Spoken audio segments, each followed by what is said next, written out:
Good morning, everyone. Bonjour tout le monde. I come to you today from the traditional territories of the Mississauga, Anishinaabe, Haudenosaunee, and Huron-Wendat. Je vous adresse des territoires traditionnels des Mississauga, Anishinaabe, Haudenosaunee, et Huron-Wendat. I just have a few remarks about the upcoming inauguration and the Keystone project, just as a follow-up to yesterday. I really wanted to use this opportunity to underline that it is not in the interest of Canada to waste our very precious and limited political capital with the new administration by pursuing a quest to see them reverse the decision that they seem to be about to make to cancel the Keystone XL pipeline project. I say that recognizing that President-elect Biden has a very long history of having been opposed to this project that dates all the way back to the administration of President Obama and when he was the vice president, and knowing that he has sunken quite a lot of his own political capital in the cancellation of that project. So instead of using the political capital for that, I encourage our Prime Minister to use his time with President Biden to talk about the future. And the future is green. The future is in a green recovery. This is something that President-elect Biden has said very clearly, and something that he has reinforced by the appointment of a very senior former presidential candidate and Senator John Kerry as his climate czar. So what we should be talking about are carbon borders, creating a North American carbon border that is going to protect our businesses while at the same time allowing us to incentivize other countries to increase their commitment to reducing greenhouse gases. We should be setting ambitious shared targets for reducing our greenhouse gas emissions. Canada is still very far behind its international peers in terms of its commitment for reducing greenhouse gases. And we should be talking about how can we work together on a North American green recovery, which is the opportunity of a lifetime to create the jobs of the future, the economy of the future, while at the same time getting us as quickly as possible to a net zero economy. And it has been described as the greatest economic opportunity since the Industrial Revolution. Turning now to, peut-être en français avant de tourner au COVID, juste pour souligner que ce n'est pas le moment en termes du projet Keystone XL d'utiliser notre capital politique avec le président élu Biden, d'insister sur une renégociation ou un repensement de la décision d'annuler ce projet. Il faut reconnaître que le président élu Biden a déjà été clair sur ce sujet, qu'il est aussi quelqu'un qui n'était pas d'accord avec ce projet, même pendant l'administration du président Obama.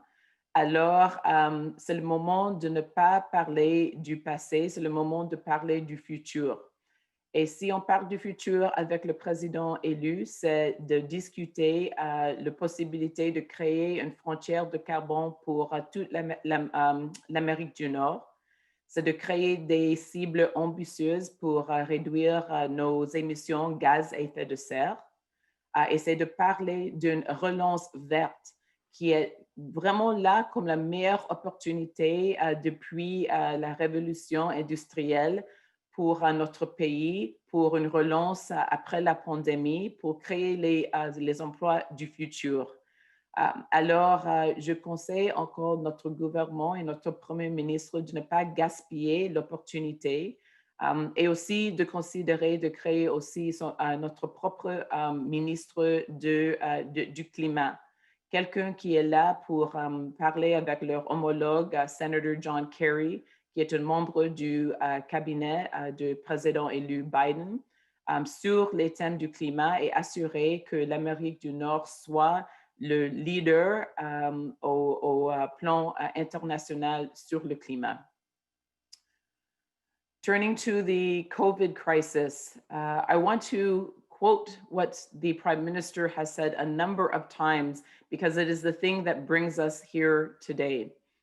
What he has said is, and I quote, "The federal government will keep doing whatever it takes for as long as it takes to beat COVID-19 and protect Canadians through the crisis." So what we are here to do is to hold him to his word and to hold him to his promise, because that's exactly what he should be doing. That's exactly what every political party and every leader should be doing, whatever it takes for as long as it takes. And for the moment, we are not seeing that brought into action, specifically when we think about our long-term care and the repayment demands that have been made of hundreds of thousands of Canadians with respect to the CERB. I know that there's the hope that these issues are going to be lost in the 24-hour news cycle. I know that there's the hope that we are going to drop these themes, that we're going to, they're going to burn hot for a second, and then we're going to move on to something else. That is not going to happen, and we will be speaking consistently and loudly about these issues until we see the action that is necessary. In terms of long-term care, in particular, we have to keep in mind that we are at over 3,000 deaths amongst long-term care residents and patients in Ontario, more than 500 deaths in Quebec during this second wave. There are more than 250 outbreaks in Ontario alone. We know that the Red Cross has now yet again been deployed into long-term care facilities. There are continued calls for the deployment of military to assist in long-term care facilities. And there is a class action lawsuit that has been launched against one of our largest for-profit care providers.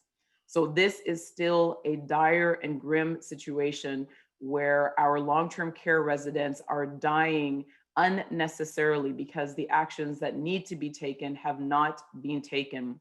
And to underline once again, Canada has one of the worst records in the world, and at many points had the worst record in the world of protecting its long-term care residents, and one of the worst records for death in long-term care. And because of this, we renew our calls yet again for a specific and dedicated First Minister's meeting on the urgent humanitarian crisis in long-term care. The objective of that meeting is to come out with a plan that can be implemented right away to staunch the deaths that are happening across our country and to end this national scandal and shame. In the long term, we need to be looking at universal long-term care. This is something that we should have had all along, and national standards for long-term care as a part of that. In terms of the CERB and the CRA, nothing has changed despite that commitment by the government for whatever it takes, as long as it takes. That doesn't seem to apply to our self-employed. It doesn't seem to apply to our artists. It doesn't seem to apply to any of the people who applied in good faith and were given clear information from the Canada Revenue Agency that they qualified for the CERB, and now are being told that despite the acknowledgement of that mistake, they must repay that amount in its entirety, which in some cases is up to $14,000. So those hundreds of thousands of Canadians seem to be exempt from that particular promise. And we are saying that the things that need to be done by the government are simple. They're the right thing to do. And these are lessons that we learned all the way back in kindergarten. If you make a mistake, you acknowledge it. You acknowledge it, and then you apologize for it. And once you've done that, you do what you can to make it right. So in the case of the CERB and the repayments that are being demanded, the first thing is for the government to acknowledge that it has made a mistake. It acknowledged that mistake only after it came to light through various call center agents who blew the whistle on that. It hasn't been a transparent apology, but they have finally acknowledged that the mistake was theirs, that the information was incorrect. The second step is to fix the problem, and that is simple. This is not about forgiveness or compassion or understanding. This is about acknowledging that you made a mistake and then making it clear to every single person who relied on that mistake that they will not be asked to repay the CERB. It's just really that simple. And again, in terms of the permanent solution, had we had a guaranteed livable income, as the Green Party has been pushing for years, we would not be in this situation. We would not have had to have that emergency benefit, and we would have avoided these kind of confusions in the first place. It was the right thing to do to create the CERB. It was the right thing to do to get it out to people in Canada as quickly as possible. It's the right thing to do to allow people to rely on the promises they were made by their own government. And we cannot demand repayment for something that was given under one set of conditions. And I would encourage anyone who agrees with us to go onto our website and find the petition that has been supported by Paul Manley, our MP for Nanaimo Ladysmith, which is open until January the 23rd, and to send share your voice with those who are asking for change and asking for the government to do the right thing. And then finally, on COVID and the national strategy, we see why it continues to be necessary and why the government should have followed our advice to convene a national intergovernmental rapid response task force. We are still in dire need of coordinated messaging. We are still in dire need of agreed upon national thresholds and standardization of restrictions to get rid of this current situation, which has left many people in Canada confused about what they can and cannot do. And we need agreement on vaccine prioritization and distribution. No one wants to see our premiers fighting with our federal government about that distribution, about the speed of those distributions as well. And I would say to the Prime Minister that if he is seeking truly to represent a Team Canada approach, then he needs to make sure that everyone that is part of that team is informed. It has been a very, very long time since the Prime Minister has briefed the leaders of the opposition on the situation with our vaccine distribution and our vaccine procurement. We hear the news at the same time as everyone else, and we cannot be part of a coordinated, collaborative approach and communication about the vaccine and about COVID if we are not part of those discussions and if we do not have the information. Alors en français, le gouvernement fédéral, ils ont promis d'être là du premier moment au dernier moment dans notre lutte contre le virus et de protéger les Canadiens et Canadiennes pendant toute la longueur du crise. Malheureusement, dans ces derniers mois, ce n'était pas toujours et ce n'est pas toujours le cas. Je sais que peut-être il espère que notre parti va oublier ou laisser tomber l'affaire, qu'on va arrêter de parler des enjeux qui continuent à toucher les personnes au Canada, mais ce n'est pas le cas et ça ne va pas jamais être le cas. Alors, dans le cas des centres d'hébergement et de soins de longue durée, on sait maintenant que le Croix-Rouge est encore déployé parmi quelques centres. On sait aussi qu'il y a plus de 3000 morts dans nos centres d'hébergement et de soins de longue durée en Ontario, plus de 500 morts dans cette deuxième vague au Québec, dans nos centres de soins de longue durée, et plus de 250 éclosions dans nos centres en Ontario. Alors, on répète notre demande que les premiers ministres joignent ensemble pour une réunion qui est dédiée uniquement sur la crise humanitaire qui se déroule devant nos yeux dans nos centres de soins de longue durée. Il faut absolument reconnaître que c'est une crise humanitaire et que ça demande une réponse immédiate, urgente et coordonnée parmi les niveaux de gouvernement. Il faut, dans le long terme, bouger directement vers un système universel de soins de longue durée et des standards nationaux aussi.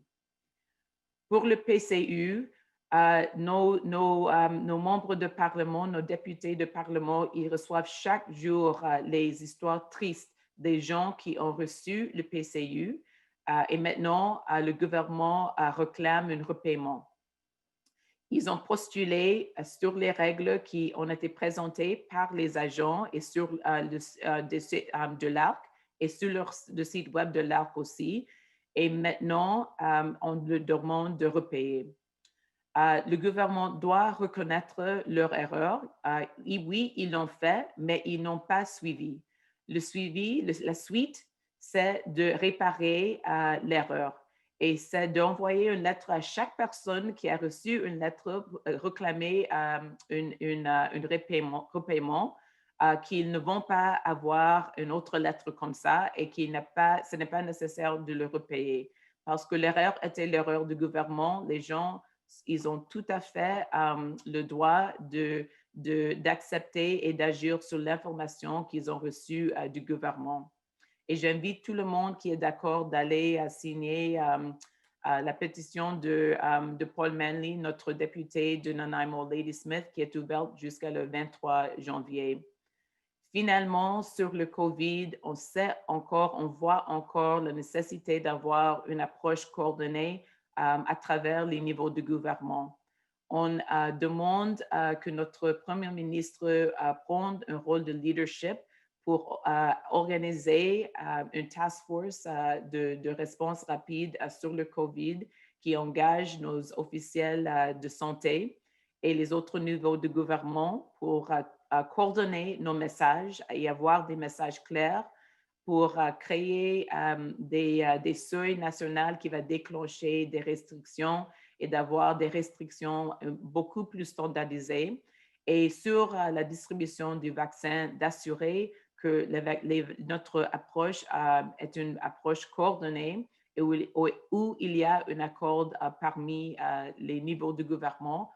On ne veut pas voir et le public ne veut pas voir les premiers ministres des provinces disputer avec notre premier ministre sur notre stratégie. C'est beaucoup mieux d'avoir une stratégie collaborée et coopérative. Et finalement, si on parle vraiment d'une approche équipe Canada aux pandémies, il faut assurer que les leaders des partis d'opposition reçoivent les informations que le Premier ministre nous invite pour recevoir des informations en avance. Et comme ça, nous pouvons partager la communication sur la crise. Et avec ça, je suis prête à prendre des questions. I'm ready to take any questions. Yes, good morning to the media. If anybody has a question, would you please use the raise hand feature? Bonjour tout le monde. Si vous avez une question, si vous pouvez utiliser la fonction de lever la main. Any questions? All right. No questions, so that concludes this press conference. Alors ça, c'est fini la conférence de presse. Thank you very much. Merci.